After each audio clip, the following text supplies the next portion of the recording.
خدا کا کلام میرے قدموں کے لیے چراغ اور میری راہ کے لیے روشنی ہے۔ آج اسی روشنی میں سے ہم دیکھیں گے اعمال 8 باب اور اس کی 29 آیت، خدمت میں خدا کے ساتھ۔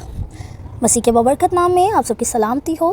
خدا کے کلام میں لکھا ہے، روح نے فلپس سے کہا کہ نزدیک جا کر اس رتھ کے ساتھ ہو لے۔ آمین۔ بشارتی خدمت حقیقت میں یہ ہے کہ خدا ایسے لوگوں کو چن لے جو دل سے اس کے ساتھ ہوں، اور پھر وہ ان کو ایسی جگہوں پر لے جائے جہاں وہ اس کی بادشاہی کے شہری ہوتے ہوئے دوسروں کی زندگیاں متاثر کر دیں۔ مطلب کہ خدا ایسے لوگوں کو چنتا ہے یا ایسے لوگوں کو اپنے کام کے لیے پسند کرتا ہے جنہیں وہ بھیجتا ہے، اور وہ چاہتا ہے کہ ان کی وجہ سے دوسرے لوگ جو ہیں وہ برکت پائیں اور ان کے زندگیوں میں تبدیلی آئے۔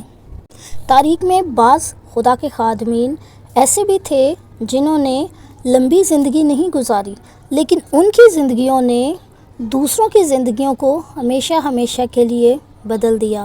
فلپس کی زندگی خدا کے تابع تھی، اور اعمال کی کتاب ہمیں یہ بتاتی ہے کہ کس طرح خدا نے فلپس کی زندگی کو دنیا کی انتہا تک خوشخبری پھیلانے کے لیے استعمال کیا۔ فلپس سامریا کے شہر میں بڑے جوش سے انجیل کی خوشخبری کی تعلیم دے رہا تھا۔ اعمال 8 باب اس کی 5 آیت میں اس کا ذکر ملتا ہے۔ خدا نے اتنی قدرت کے ساتھ اسے استعمال کیا کہ پورا شہر جو ہے وہ فلپس کے ذریعے ہونے والے خدا کے معجزات سے خوشی منا رہا تھا۔ اعمال 8:6 سے 8 آیت۔ کسی بھی مبلغ کی انتہائی خواہش یہی ہوگی کہ اس کی تعلیم دینے کے وسیلہ سے پورے شہر میں انجیل کی خوشخبری جو ہے وہ پھیلے اور لوگ اسے قبول کریں۔ تاہم فلپس کی زندگی کا مرکز بڑے معجزے کرنا نہیں تھا، بلکہ اس کی زندگی کا مرکز خدا تھا۔ فلپس کی سوچ میں ایک بڑے خدمت گزار یا معجزاتی کام کرنے والے کے طور پر اپنا اثر و رسوخ بڑھانا نہیں تھا، بلکہ خدا کے لیے کام کرنا اس کی زندگی کا مرکز تھا۔ جب اسے اپنی بڑھتی خدمت کو چھوڑ دینے کا حکم ملا تو اس نے بالکل ٹال مٹول نہ کیا۔ اعمال 8 باب اس کی 27 آیت میں اس چیز کا ذکر ملتا ہے۔ لیکن آج کل اگر ہم دیکھیں تو مختلف چرچز میں مختلف خادمین ایسے ہیں جو دوسروں کو خدمت کرنے کا موقع نہیں دیتے۔ انہیں لگتا ہے کہ یہ کلیسیا جہاں وہ کام کرتے ہیں یہ انہی کی ہے، اور کسی اور کو اجازت نہیں ہے کہ وہ یہاں پر خدمت کر سکیں۔ وہ اپنی جگہ چھوڑنا نہیں چاہتے۔ ہم یہاں پہ دیکھ رہے ہیں کہ جب فلپس کو اپنی اس خدمت کو، اس جگہ کو چھوڑنے کا حکم ملا تو پھر وہ اس چیز کے لیے تیار تھا، اور کلام مقدس یہ سب بتاتا ہے۔ لیکن آج کل کے جو خدمت گزار لوگ ہیں وہ یہ سوچتے ہیں کہ یہ ہماری کلیسیا ہے، اس پہ ہم نے محنت کیا اور ہم اس کو نہیں چھوڑیں گے اور ہم کسی اور کو موقع نہیں دیں گے، جبکہ یہ بالکل غلط ہے۔ دوسروں کو بھی موقع دیں۔ جب خدا استعمال کرنا چاہتا ہے تو پھر خدا کے کام میں کبھی بھی رکاوٹ نہ بنے، اور کبھی بھی اپنی واہ نہ کروائیں، بلکہ خدا کی عزت ہونے دیں۔ آپ کی زندگی کا مقصد خدا کی عزت، خدا کی خدمت ہے۔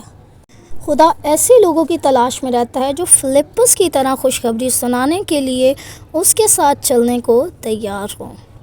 اگر آپ خدمت کر رہے ہیں اور آپ کی زندگی فلپس کی زندگی کی طرح ہے، یا آپ کی خدمت اس کی خدمت کی طرح ہے، تو آپ خدا کی مرضی کے مطابق کام کر رہے ہیں۔ لیکن اگر آپ اپنی واہ کروانے کے لیے خدمت کر رہے ہیں اور خدا آپ کی زندگی کا مرکز نہیں ہے، تو آپ کی خدمت کا کوئی فائدہ نہیں ہے۔ خدا بہت سی جگہوں پر بڑے پیمانے پر بحالی اس لیے نہیں لاتا کیونکہ وہ ایسا کر نہیں سکتا یا اس کی مرضی نہیں ہے، بلکہ پہلے وہ ان لوگوں کی تلاش کرتا ہے جو بنیادی طور پر اپنی زندگیوں میں سے خود پسندی کو دور کریں اور خدا کے منصوبے کو اپنی زندگی کا مرکز بنا لیں۔ ہمیں اپنے آپ کو نہیں دیکھنا کہ ہمیں کیا اچھا لگتا ہے یا ہم کیا کرنا چاہتے ہیں، بلکہ ہمیں اپنی زندگیوں میں یہ دیکھنا ہے کہ جو بشارتی خدمت ہم کر رہے ہیں کیا اس میں خدا کا عمل دخل ہے، کیا خدا ہماری زندگی کا مرکز ہے۔